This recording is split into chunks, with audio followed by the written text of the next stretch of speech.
where waiting for us will be one of those dark figures.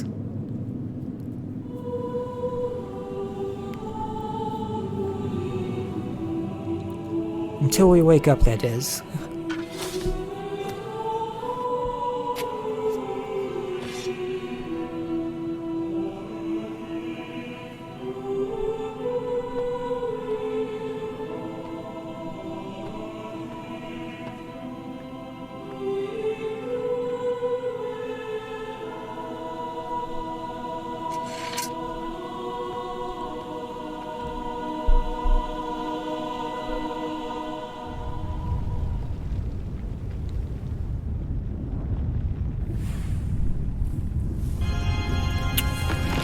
And along with the death of Alice comes the destruction of his idol.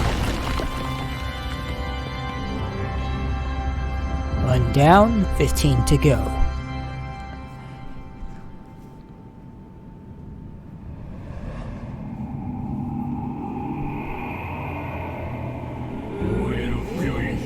Thy next foe is... In the seaside cave, it moves slowly. Raise thy courage to defeat it.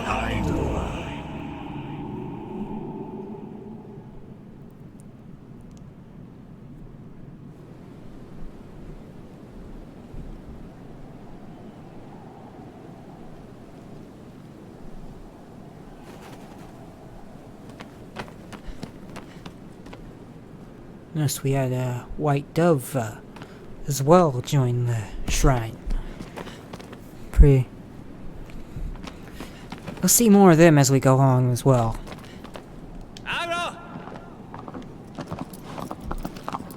Call our horse back.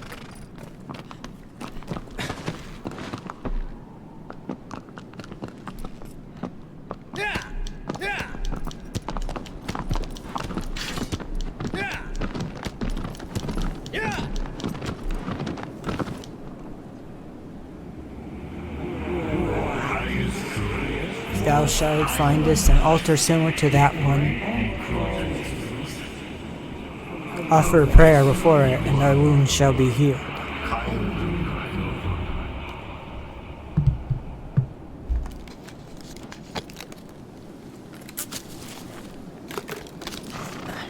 Alright. Before we head on over to Colossus number 2, I want us to actually go back to Valus's location.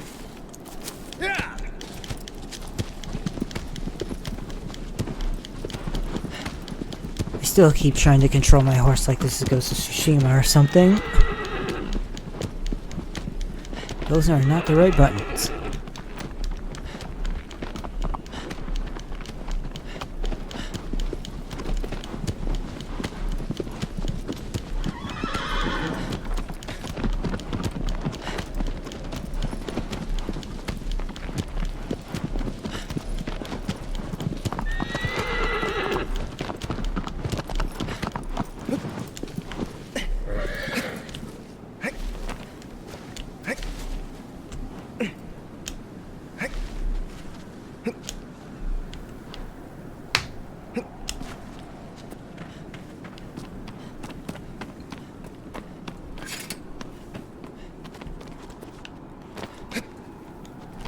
Sorry for the dead air, but until we get there I don't have much else to say.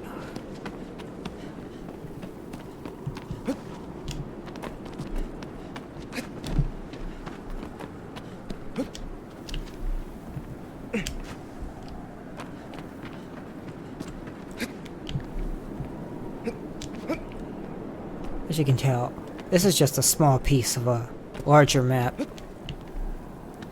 Speaking of, as we go on, parts of the map will become uncovered from the nice stylistic clouds they have here.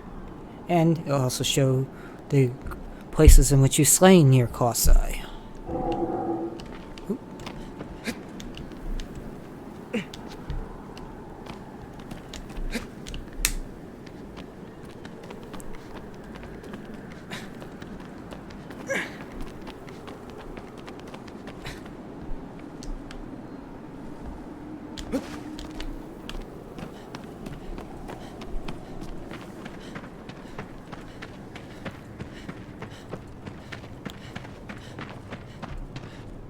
And we are back in Valis' location. Not much here particularly noteworthy. It used to be a wonder if this is just where he always was hanging out, or if he came from the forest area that's up there. But this is what I wanted to show in particular. When the Colossi are slain, they turn into these large piles of dirt and rubble and grass.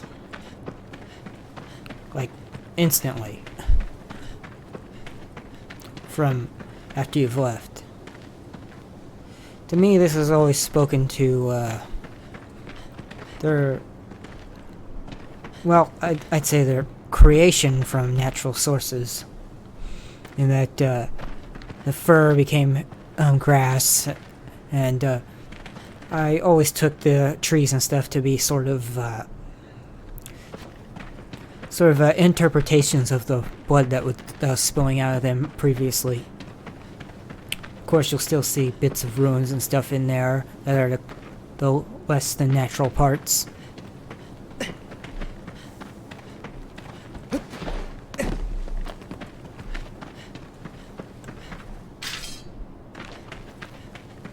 There's his face. Notice the previously larger horns at one point, potentially, they used to be. They look like they were broken at some point, me leaving one to either surmise they were built that way or that they broke after quite some significant time here. Is again another thing that's just not clear.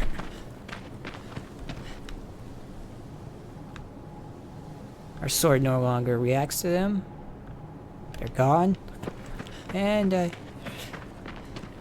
want to, I'm not sure what button it is, at least on this one. I was surprised that there was no tutorial for it just there. But you're free to come back to these dead colossi and go into what is known as a reminisce mode. You go up to their dead bodies and you make some sort of praying animation, and you can fight them again in with a sepia tone filter.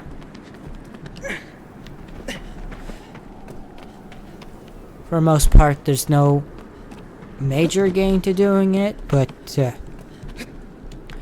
it's for those who want to just go back and give it another shot. It's good practice.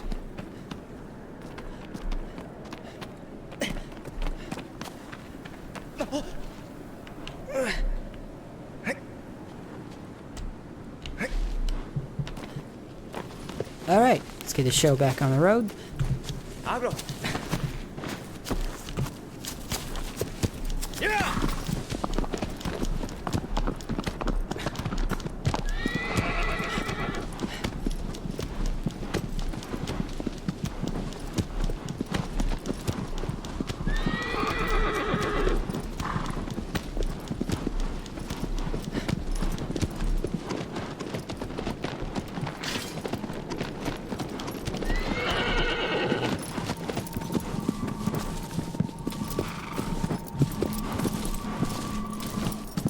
The light is pointing us this way through the arches.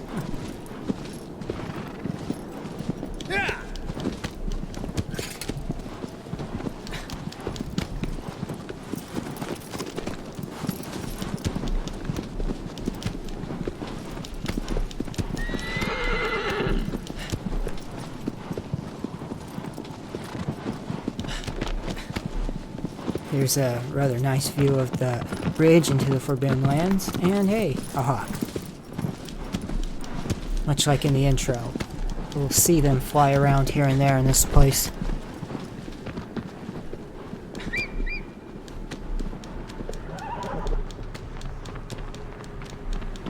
Down there, that cave is our destination. One of the most notable things about Shadow of Colossus is that it is the original game to put forth the formula of only enemies in the game are large bosses. There are no fodder enemies or the like. There's no RPG elements, there's no... Oh. No other creatures that you're out to kill for one resource or another. It's just you, the Forbidden Land, and the Colossi.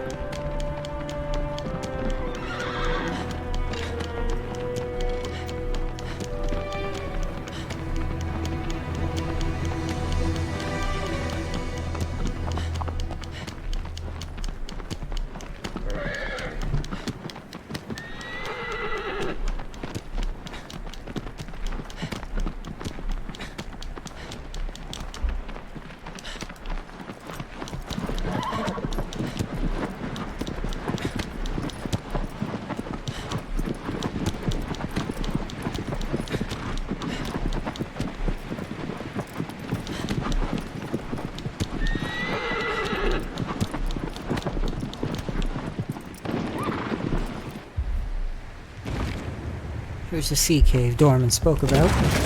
And our next Colossi. Quadratus.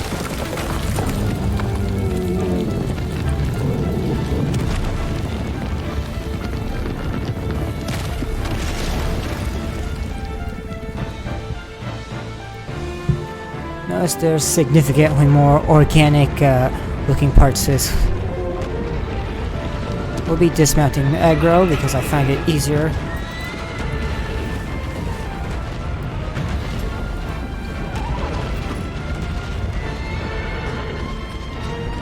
Notice Quadratus' eyes. I wish I'd called better attention to this with Valis, but here they're going a sort of a great blue color, meaning it is passive. But the moment we cause it some injury,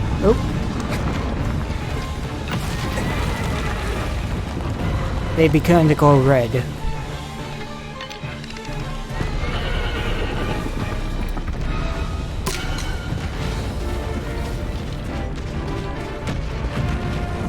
Strategy here, get to raise up on its hind legs,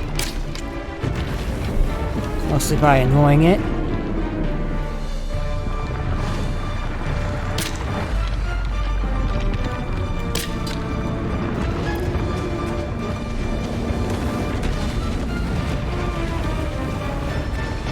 Causing it injury.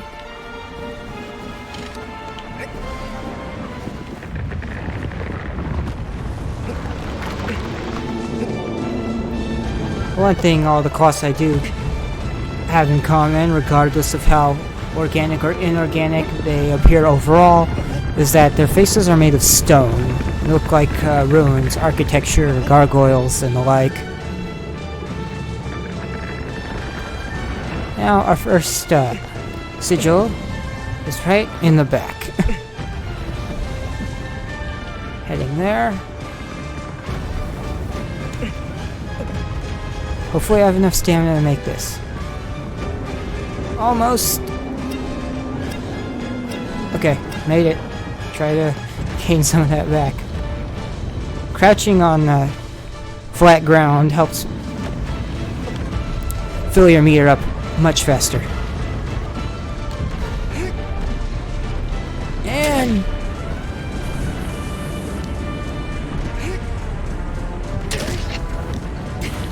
two and three. Oh. Alright. Get some stamina back. Hold on.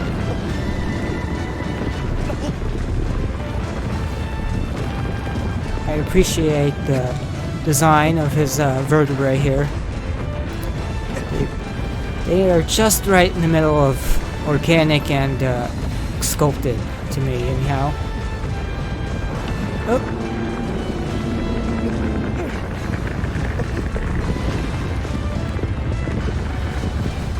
And we've arrived at the skull. Finish this off. Oh. So that's the opportunity.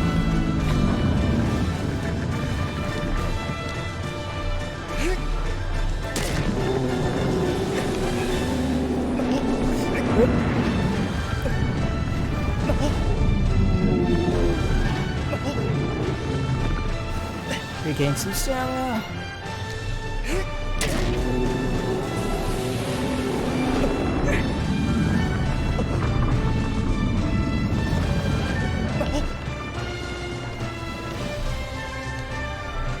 And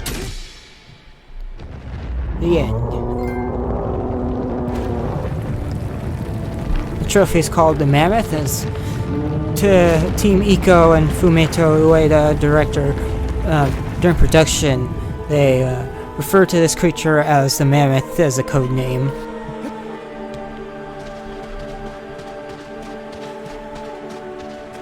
And here comes the tendrils.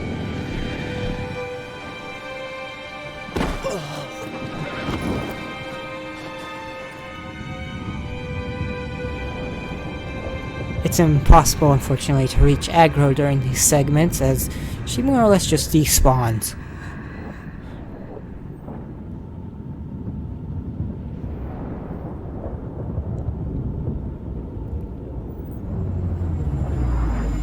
And we return to the shrine.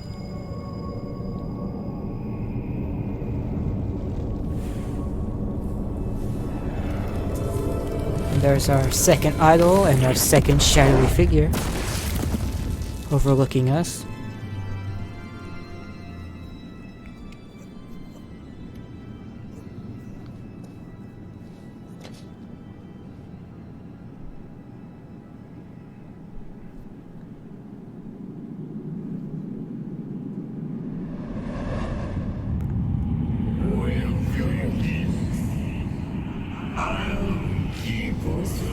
The giant canyon soars above the water. The anger of the sleeping giant shatters the earth.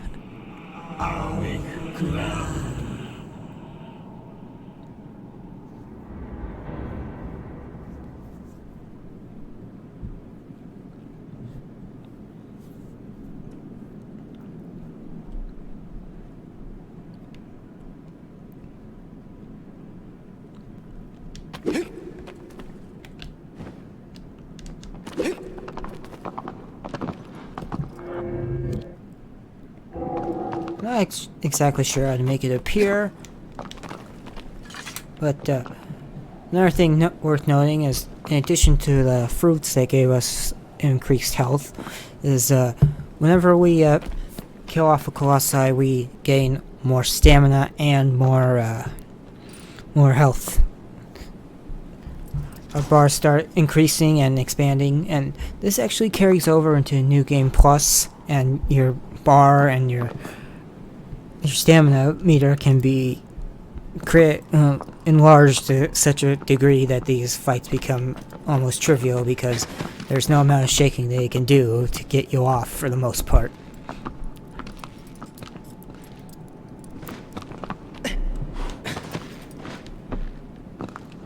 Quadratus that we just fought there is also another good example of looking back into the pre-production and unused concepts that this game had. Notably that the original pitch for this game was codenamed Nico or Nico, which is Ico with an N placed in front of it, which is sort of a play on words with the Japanese word for two being ni, so it being Ico 2. They originally intended to have a multiplayer and players working together to bring down these colossi.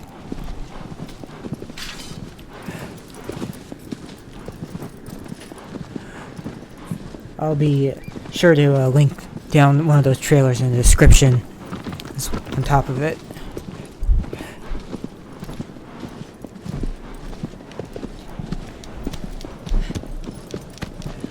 I really would like to see someone still try and tackle that. I mean, I know we have Monster Hunter, but that's not quite what they were going for. I mean, we've had numerous games inspired by Shadow of the Colossus here, but we haven't seen anybody go out of their way to actually do something based on Nico or Nico. I mean, sure, I get it. It's a game that didn't release, but it'd be significantly interesting if someone can pull it off and keep it interesting for however length of the game they would try to make.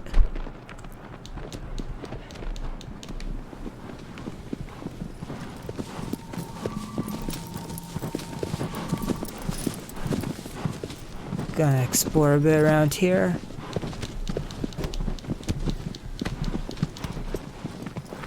Looking for a safe shrine.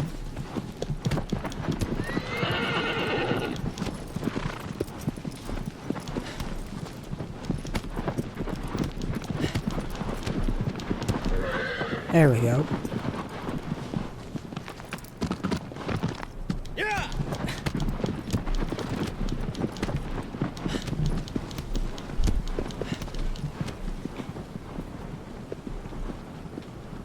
And there's another one.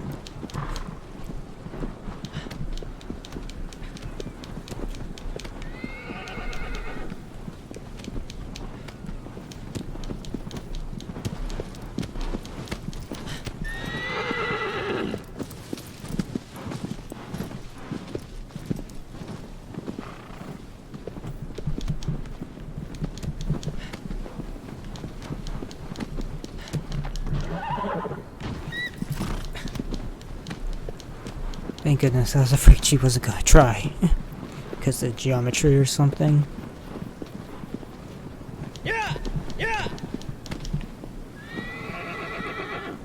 Case in point.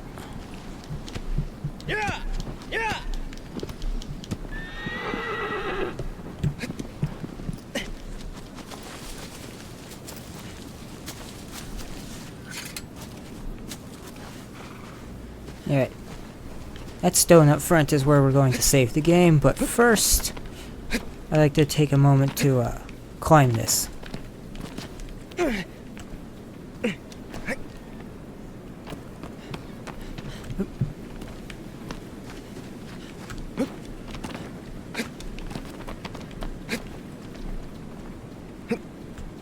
With a particular note, now that we have a decent view of it, we can straighten back out. So the design on Wander's cloak here is the exact same as the glowing sigils we are stabbing on the Colossi.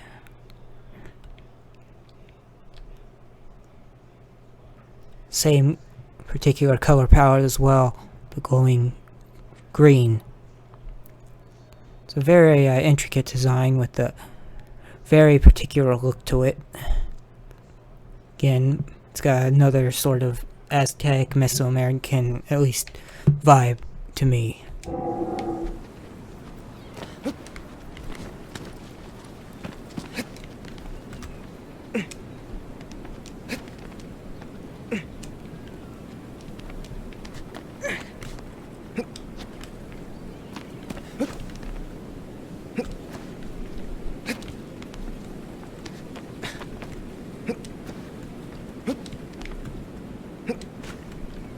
Almost there. Now, important to note about these safe shrines is that from anywhere in the world, no matter where they are placed, you can get up and you can see the shrine of worship. But more importantly, they're all access to light sources, allowing you to find your way to your next colossal target.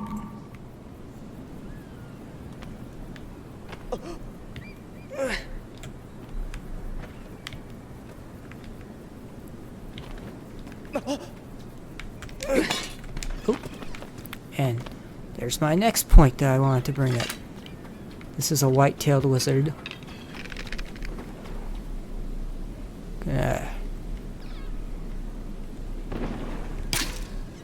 Oh.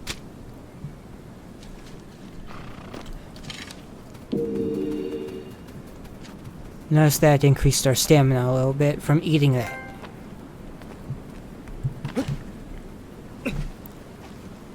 White-tailed lizards mostly congregate around these safe shrines.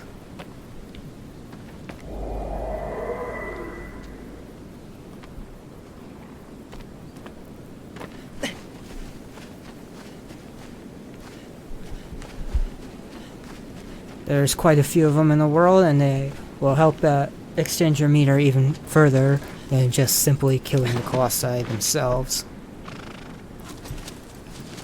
Save shrines also are miniaturized versions of the shrine of worship. They share the same general shape.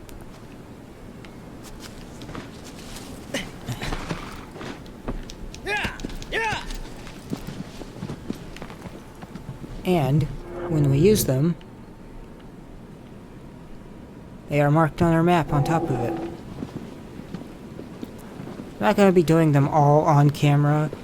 Be saving plenty for that on its own. But I like filling them out. It really helps bring a little more pop and liveliness to the map. As well as also, of course, finding those lizards.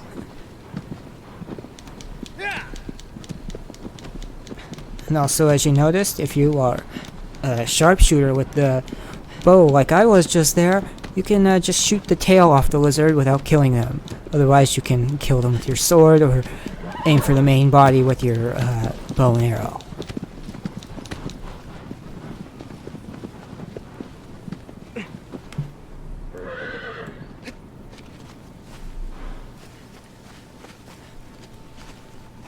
Sure, there's some around here. I just need to find them.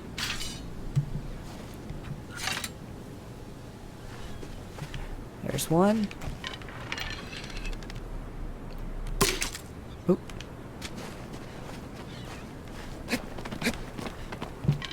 Oh. Knocked it down, but I didn't kill it. And again. Nail the first one. Completely miss on this on all subsequent ones. Oh boy. Now you know what I'm gonna do. Prefer to do the rest off camera.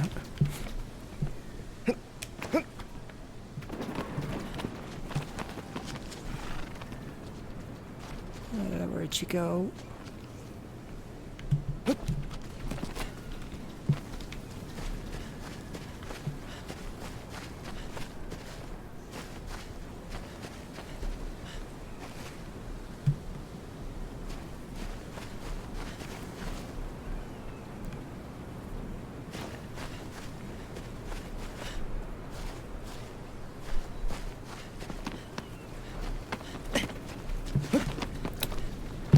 Okay, we'll leave that for off camera.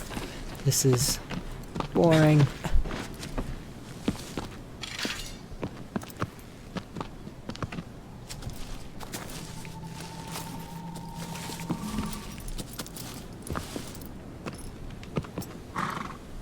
Oh, I should at least save there.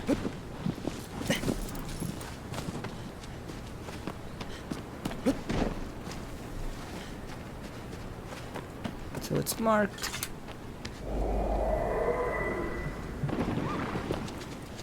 Save shrines also completely restore your health and stamina, which is nice, but in the grand scheme of things, relatively unimportant because it'll come back naturally over time, and since there are no traditional enemies in the world, I don't really see much of a point.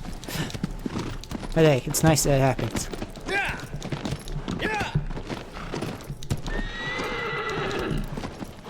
In the prior versions, it would open up a save menu and let you pick when and where you want to go with a manual save.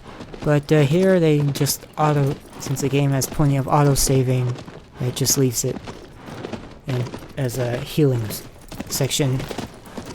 That was just a plain black-tail lizard. Only the white-tail ones are worth chasing their tails for. The black-tails give you absolutely nothing.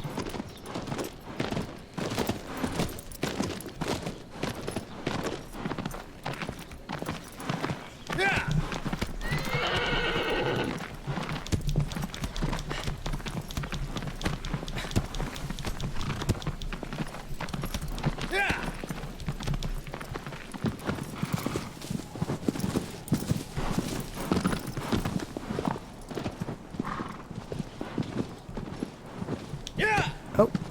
Oh, never mind. That was a butterfly. And a regular lizard.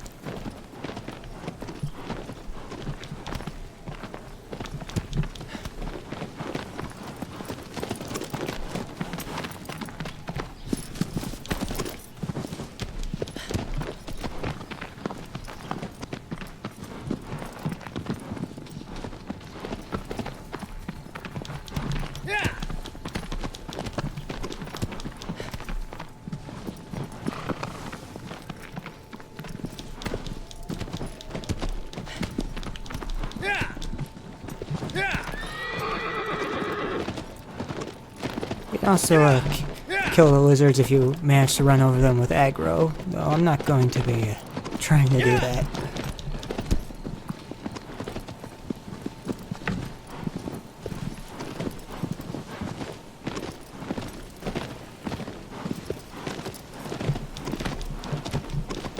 I generally don't take this route, but hopefully we're almost at the destination.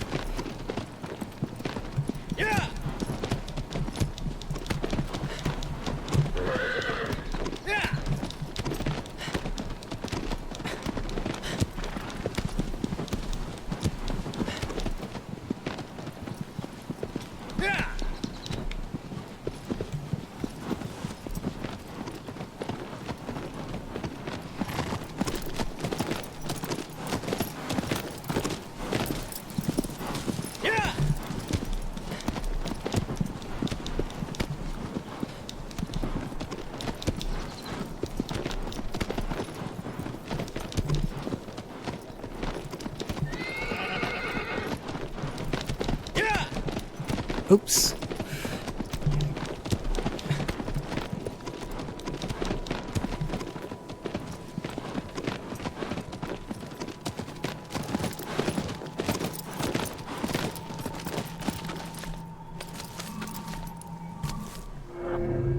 Yeah, I have gone way too far.